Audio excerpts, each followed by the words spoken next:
నమస్తే. మీకు గనక ప్రపంచంలో ఎక్కడికైనా సరే విహారయాత్రలకు వెళ్ళే అవకాశం ఉంటే ఎక్కడికి వెళ్ళాలని కోరుకుంటారు? కొంతమంది గుళ్ళు గోపురాలకు వెళ్ళాలని కోరుకుంటారు, కానీ చాలామంది యువత విదేశాలకు వెళ్ళాలని కోరుకుంటారు. వీటికి కారణాలు మనకు తెలిసినయే. అయితే మనం ఎందుకు టూరిజంని అట్రాక్ట్ చేయలేకపోతున్నాం? కారణాలు మనకి తెలిసినవే అయినా అధ్యయనాల ప్రకారం ఒక 3 విషయాలు ప్రాథమికంగా నిలుస్తున్నాయి. ఒకటి ఇన్ఫ్రాస్ట్రక్చర్, కనెక్టివిటీ. రెండవది భద్రత. మూడవది పరిశుభ్రత.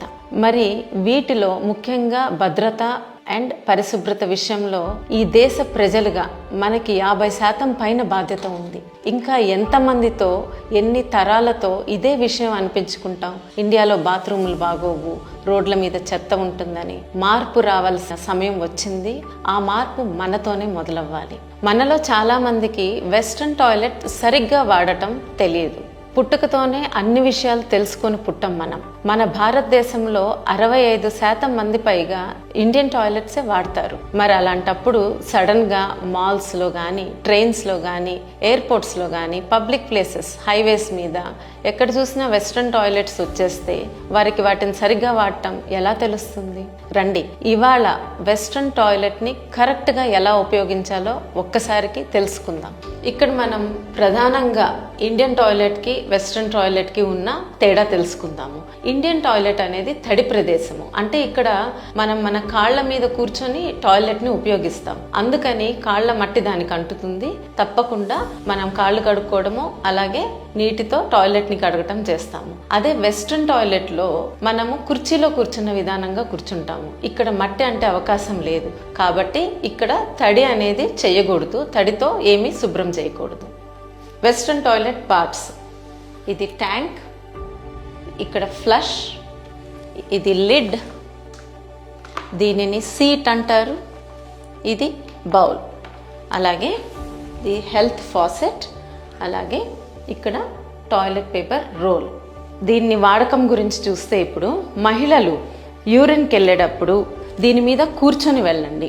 అలాగే పురుషులు వెళ్ళేటప్పుడు ఈ సీట్ని పైకి అనుకొని మీరు టాయిలెట్ని ఉపయోగించండి. ఇది ఉపయోగించిన తర్వాత ఒకవేళ దీని మీద గనక ఏమన్నా యూరిన్ పడితే మీరు మీ ఎడమ చేత్తో ఒక 2 టాయిలెట్ పేపర్ తీసుకొని ఇది క్లీన్ చేసేయండి. ఇది వైప్ చేసి దీనిలో వేసేసి రైట్ హ్యాండ్తో ఫ్లష్ చేయండి. ఫ్లష్ చేశాక ఈ సీట్ని మళ్ళా కిందకి ఉంచండి. మీ తర్వాత గనక మహిళలు ఎవరన్నా వెళ్తే టాయిలెట్కి కొంచెం నీట్గా ఉంటుంది వాళ్ళకి. ఇప్పుడు ఆడవారు కానీ మగవారు కానీ టాయిలెట్కి వెళ్తే ఈ సీట్ మీద కూర్చొని వెళ్ళండి. వెళ్ళినాక మీ టాయిలెట్ అయిపోయాక రైట్ హ్యాండ్తో, కుడి చేత్తో ఫాసెట్ తీసుకొని ఇది లోపలికి పెట్టి మీరు ఎడమ చేత్తో కడుక్కోండి. కడుక్కున్నప్పుడు ఈ చెయ్యి కూడా ఇక్కడే కడుక్కోండి. కడుక్కొని ఈ చుక్కలు ఉన్నాయి కదా, ఇవన్నీ ఇక్కడ పడిపోయే వరకు 1 సెకండ్ ఇట్లా అని తర్వాత హెల్త్ ఫాసెట్ని తిరిగి దాని స్థానంలో పెట్టండి. ఇప్పుడు మీరు గుర్తుంచుకోవాల్సిన విషయం, ఎడమ చేతిని ఎక్కడ మీరు టాయిలెట్ వేరే చోట్ల టచ్ చేయకండి సోప్తో కడుక్కునే వరకు. ఒకవేళ ఇది చేసినప్పుడు మీకు దీని మీద ఏమన్నా నీటి చుక్కలు కానీ ఏమన్నా పడినట్టయితే ఒక 2 టాయిలెట్ పేపర్స్ తీసుకొని నీట్గా దీనిని తుడిచి ఇప్పుడు ఫ్లష్ చేయండి. మీ కుడి చేత్తోనే రైట్ హ్యాండ్తో ఫ్లష్ చేయండి.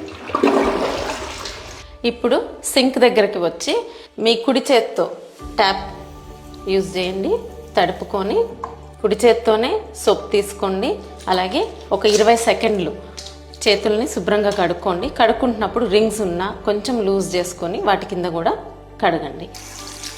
ఈ కడగడం అయిపోయాక ఈ ఎక్స్ట్రా ఉన్న నీళ్ళని ఇక్కడే చిలకరించేసేయండి, లేకపోతే ఇదంతా కింద పడతాయి. ఇప్పుడు టిష్యూ పేపర్ తీసుకొని చేతుల్ని శుభ్రంగా క్లీన్ చేసుకోండి.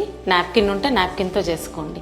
మిగిలిన పేపర్తో ఇక్కడ ముఖ్యంగా ట్రైన్లో కానీ, ఎయిర్పోర్ట్స్లో కానీ, ఫ్లైట్స్లో కానీ క్లీన్ చేసేసి డస్ట్బిన్లో పడేయండి.